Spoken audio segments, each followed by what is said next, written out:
Rebondissement donc, après les chars, on reparle déjà des avions de chasse.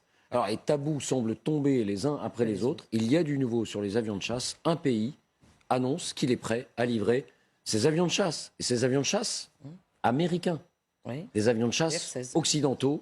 De quoi s'agit-il? Qui est concerné? Voici les indispensables avec Alexandre Hébert.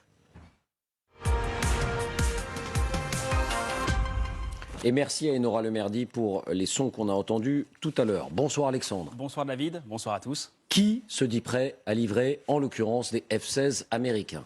Eh bien, David, c'est cet homme qui a franchi le pas. Il s'appelle Wopke Hoekstra. C'est le ministre des Affaires étrangères des Pays-Bas. Jeudi dernier, au Parlement, alors qu'on lui pose la question sur la possible livraison de F-16 à l'Ukraine, voici sa surprenante réponse. Nous sommes ouverts d'esprit. Il n'y a aucun tabou. Et cette déclaration, David, elle n'a rien d'improvisé, puisqu'on vient d'apprendre que les 4 F-16 écoles qui étaient jusqu'ici aux États-Unis et qui servent à former les pilotes, eh bien, viennent d'être rapatriés par les Pays-Bas. Aucune raison n'a été donnée à cette décision, mais beaucoup d'observateurs néerlandais font le lien entre ce rapatriement et l'annonce faite au Parlement. Précisons que les Pays-Bas disposent d'une 60aine de F-16 et que beaucoup sont disponibles car ils sont en train de les remplacer par des avions plus récents. Mais pour livrer ces avions, faut-il, comme pour les chars d'assaut, l'autorisation du pays fabricant, du pays qui les a vendus, en l'occurrence, faut-il l'autorisation de Washington? Eh bien oui, David, pour une telle livraison, les Pays-Bas ont besoin de l'accord de Washington et jusqu'à présent, eh bien, les États-Unis n'évoquaient même pas cette idée. Mais là encore, les lignes bougent. Écoutez ce que dit dans le journal estonien Delphi l'ambassadeur américain à l'OSCE, Michael Carpenter, alors qu'on l'interroge précisément sur la livraison des F-16. Nous pensons depuis longtemps que ce que nos alliés fournissent n'a pas besoin de notre feu vert. Et donc, je m'attends à ce qu'il y ait un large soutien des États-Unis pour que nos alliés continuent d'augmenter leur contribution à l'Ukraine. Pour l'instant, ces propos ils n'ont pas été commentés par la Maison-Blanche. Voilà, ni par la Maison-Blanche, ni par le Pentagone.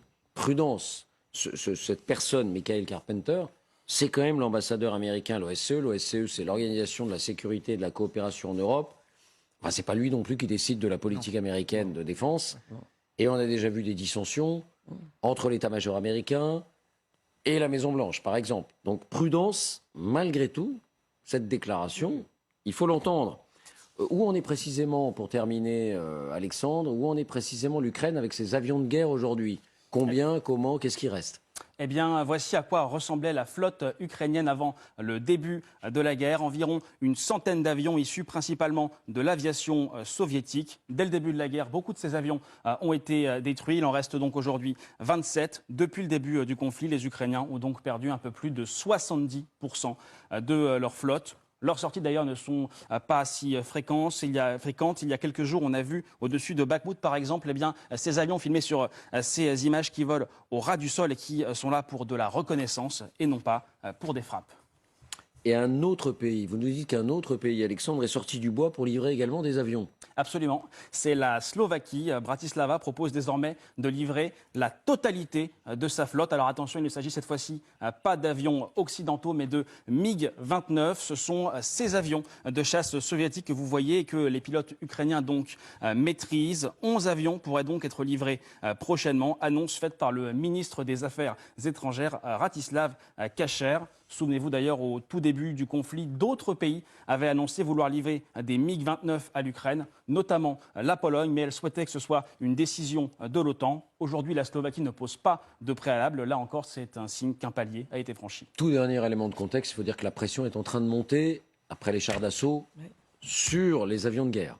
Oui, Volodymyr Zelensky a demandé à plusieurs reprises qu'on lui livre des avions de chasse, des avions de guerre. Et il a aujourd'hui reçu l'appui retentissant de Boris Johnson dans cette longue tribune publiée par le Daily Mail. Qu'attend donc l'Occident pour agir? Voici ce qu'il écrit dans cette tribune. Regardez ces braves Ukrainiens et répondez à cette question. Qu'est-ce qu'on attend? Ils ont besoin d'avions pour frapper ces positions depuis les airs. C'est la première fois qu'un leader d'un des plus gros pays donateurs évoque ces avions de chasse, même s'il n'est plus en exercice. Voilà. Merci Alexandre.